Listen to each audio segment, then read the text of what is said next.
The world is too much with us. By William Wordsworth. The world is too much with us, late and soon.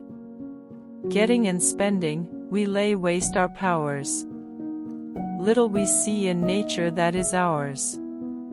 We have given our hearts away, a sordid boon. This sea that bears her bosom to the moon. The winds that will be howling at all hours, and are upgathered now like sleeping flowers. For this, for everything, we are out of tune. It moves us not.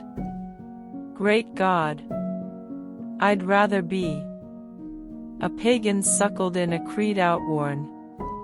So might I, standing on this pleasant lea, have glimpses that would make me less forlorn. Have sight of produce rising from the sea, or hear old Triton blow his wreathed horn. Thanks for watching. Please subscribe to my channel.